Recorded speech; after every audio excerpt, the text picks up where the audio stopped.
Millions dream of escaping to work at sea, but behind every polished cruise liner lies a workforce running on 10 to 14-hour split shifts, relentless cabin quotas, and agency debts reaching $5,000 before a penny is earned.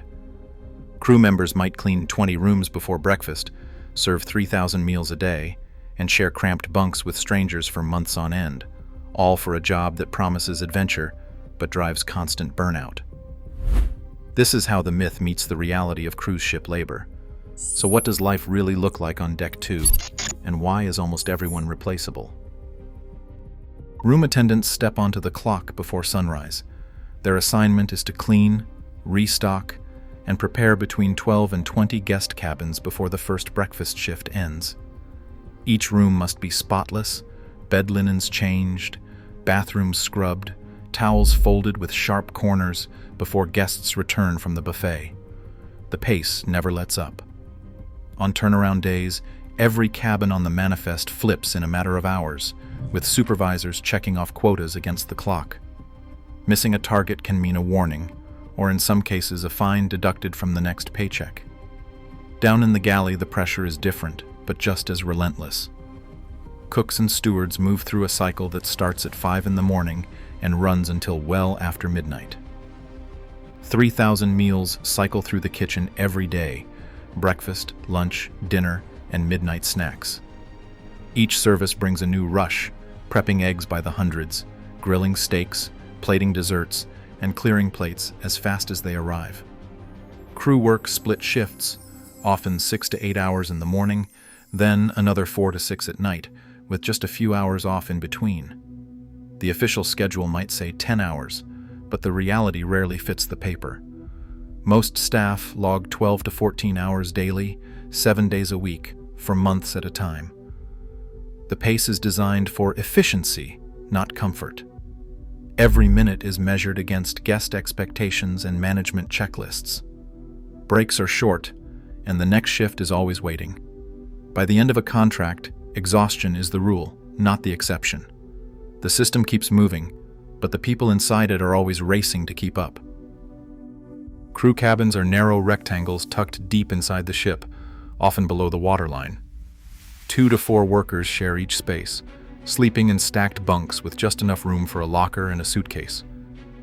Personal time means a curtain pulled across a bunk, headphones on, and the steady hum of machinery as background noise. Privacy is rare. The only door is a thin barrier between roommates working opposite shifts, one returning from a 14-hour day, while the other dresses for a midnight cleaning round. The air smells of laundry and industrial cleaner, and the lights never fully dim, because someone is always coming or going. For many new hires, the job begins before stepping on board. Agencies in cities like Manila or Mumbai charge fees ranging from $2,000 to $5,000 for placement in entry-level roles. These costs are often repaid through wage deductions over the first 4 to 8 months. It is not uncommon for half of a paycheck to be sent home, with the rest covering agency debts and small onboard expenses. Crew contracts run 6 to 9 months, with no guarantee of rehire and little time off between voyages. Family is left behind for most of the year, and communication is limited to brief calls or messages when the ship's Wi-Fi allows. Debt shapes daily decisions. Turnover is constant. Burnout often sets in by the halfway point of a contract, fueled by exhaustion, debt pressure, and the strain of missing home. Some crew finish their term and never return. Others leave mid-contract and are replaced within days by new recruits from the agency pipeline. The system is designed for this churn. As soon as one worker leaves, another is waiting to take their place, ready to squeeze into a shared cabin and start the cycle again.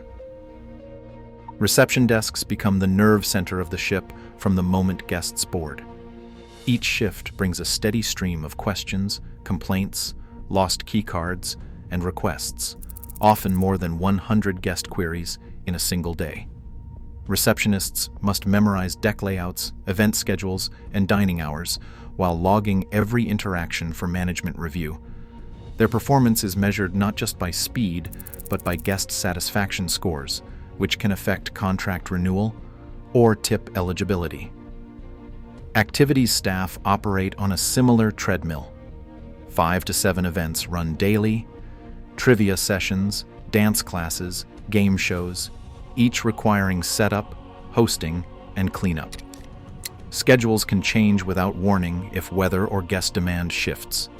Shore excursion teams coordinate movements for up to 200 passengers per port, tracking attendance, handling late returns, and fielding complaints if a bus is delayed or a tour falls short of expectations. Spa and wellness receptionists face their own numbers game. 60 or more bookings pass through the desk on busy days, each with separate paperwork, waivers, and payment processing. Staff are expected to upsell treatments and products, since commissions form a significant part of their pay. Missing a sales target can mean a smaller paycheck, even when base wages seem competitive on paper. Every guest-facing department runs on metrics. Daily reports track how many guests were served, how quickly issues were resolved, and how much revenue was generated. The pace is relentless, and the pressure to meet or exceed targets never lets up. Success is measured in numbers, and falling short can mean a warning, a lost bonus, or a contract that quietly disappears at the end of the voyage. Free room and board is one of the strongest magnets for cruise ship work. Crew members pay nothing for housing, utilities, or daily meals, expenses that can consume half a paycheck on land. With living costs eliminated, many are able to save or send home far more than they could from similar jobs in their own countries. For workers from the Philippines, India, or Eastern Europe, this means the possibility of supporting entire families through steady remittances. Most contracts guarantee months of uninterrupted employment, a rare promise in the hospitality sector where layoffs and seasonal shifts are common. For some, the appeal is as simple as certainty, knowing exactly when the next paycheck will arrive and how long it will last. The pay itself can look modest by Western standards, but the overall package, base wage, free board, and tips often totals more than twice the average income in a crew member's home country. Crew can save up to 70 or 80% of their earnings, especially when tips are strong. Even so, the trade-off is clear. Shipboard schedules regularly stretch to 60, 70, or even 80 hours a week, compared to the 35 to 50 hours typical in shore-based hospitality. The work is intense, but the promise of financial progress, job security, and a chance to build a future keeps the recruitment pipeline full. These structural incentives are not accidental. They are engineered to draw workers from regions where opportunity is scarce and wages are low. For many, the decision to sign up is not about adventure or luxury. It is a calculation. The benefits are real, but so are the costs. The system depends on this balance, filling every berth with someone willing to trade freedom and comfort for a shot at something better. Engine room crews work in conditions that few passengers ever imagine. Their shifts follow a relentless 6 on, 6 off rotation, 6 hours on duty, 6 hours off, around the clock. There is no weekend, no true night, just the rhythm of the machinery. Every round means walking the length of the engine spaces, checking gauges, monitoring fuel flow, and logging readings by hand.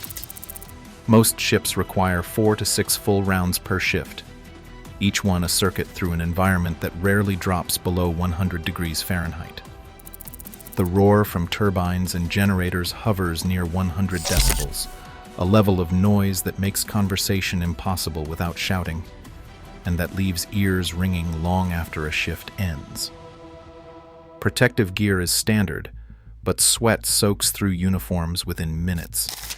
Emergency drills, surprise inspections, and maintenance calls can interrupt rest at any hour, turning a short break into another round below deck. Fatigue builds quickly. Crew cabins for engine staff are often buried deep in the ship, close to the noise and heat they just left behind. Even off watch, sleep comes in brief stretches, broken by alarms or the vibration of the hull. The constant cycle of heat, noise, and broken rest wears on the body and mind. For many, The promise of a paycheck is measured against daily risks. Accident, hearing loss, and exhaustion become constant companions. Yet the expectation remains that the engines must run and the ship must move, no matter the cost to those who keep it running. Technical staff spend most of their contract living and working below deck, often in cabins wedged beside the same machinery they maintain. These rooms are clustered close to engine spaces and maintenance corridors, where the air vibrates with the steady pulse of generators and the temperature rarely falls below 90 degrees. Each cabin fits 2 to 4 people, leaving little space for anything but sleep. Shifts run through the night, so one roommate is always climbing into a bunk while another is heading out for a watch. The only window is a small porthole, if there is one at all, and the view is usually blocked by steel walls or pipes. Isolation is built into the job. Crew badges restrict movement to designated areas, keeping technical staff on their own decks except for meals or emergencies. Shore leave is limited, sometimes just a few hours per port, and it is often canceled if repairs run long. Even on days off, most technical crew remain on call, ready to respond if a system fails or an alarm sounds. The sense of confinement grows with each week at sea, especially as fatigue sets in from broken sleep and constant noise. Medical emergencies carry their own risks. If an engineer or electrician is injured, evacuation depends on the ship's distance from the nearest port. Medical evacuation delays can stretch for hours, and the onboard clinic is equipped for only basic care. These hazards add to the stress, fueling high turnover rates. Many technical workers complete a single contract and then look for jobs ashore, unwilling to trade health and safety for another round below deck. The system counts on this churn, knowing the next recruit will be ready to step in as soon as the berth is empty. Hotel managers and chief engineers stand at the crossroads between corporate policy and daily reality. Their contracts run 4 to 9 months at a stretch, but the responsibilities are heavier and the margin for error is thin. On paper, managers enforce order and efficiency, monitoring quotas, approving schedules, and handling discipline. In practice, they become the enforcers of a system that values consistency above all else. Most cruise ships fly flags of convenience, registered in countries such as Panama or the Bahamas. This arrangement means that labor laws are dictated not by the company's home country, but by whichever flag the ship carries. For managers, this creates a unique environment. They have the authority to issue written warnings, fines, or even demotions for infractions ranging from missed quotas to uniform violations. A single written warning can stay on a crew member's record for up to a year. Fines are deducted directly from wages, sometimes amounting to a day's pay or more. In cases of repeated violations, demotion or suspension follows, often with little chance for appeal.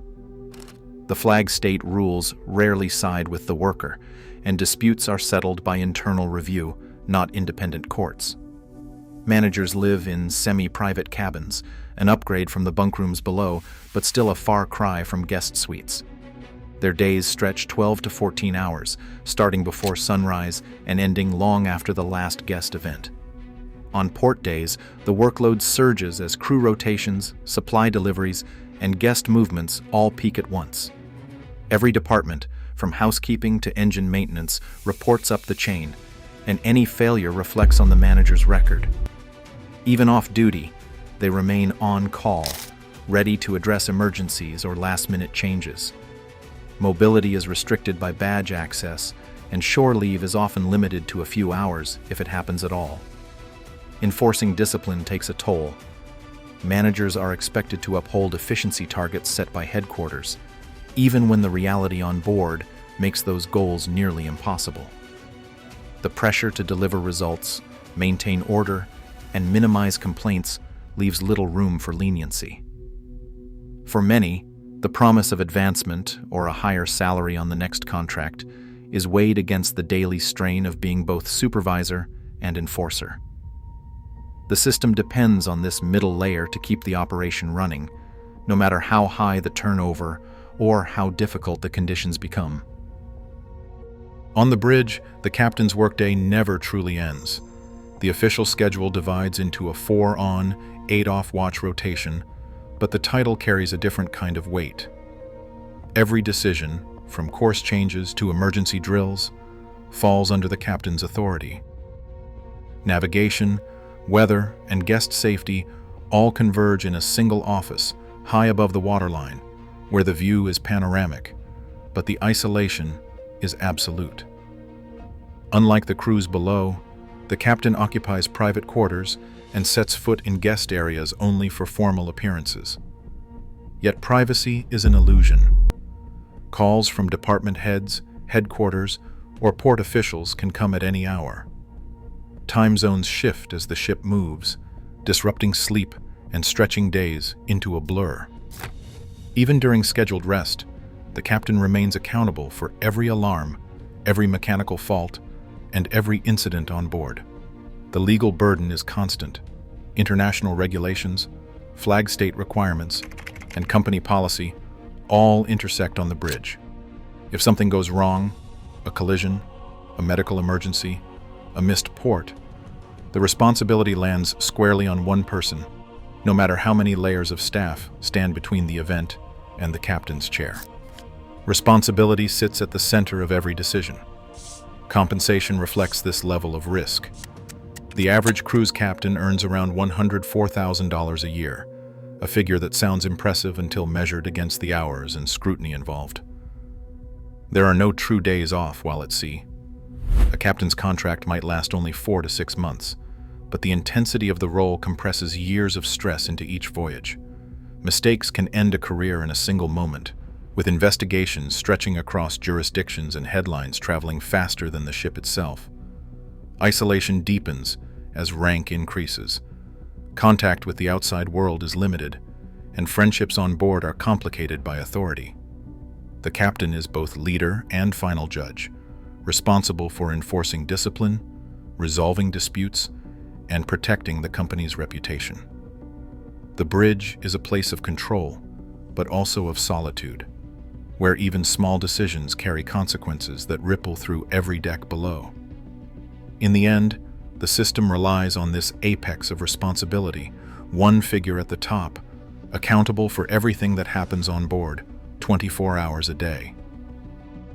Every year, over 250,000 crew members sign contracts shaped by efficiency, not well-being. As cruise fleets expand and global labor remains cheap, this system only grows more entrenched. The reality is not hidden. It is engineered into every deck plan and duty roster.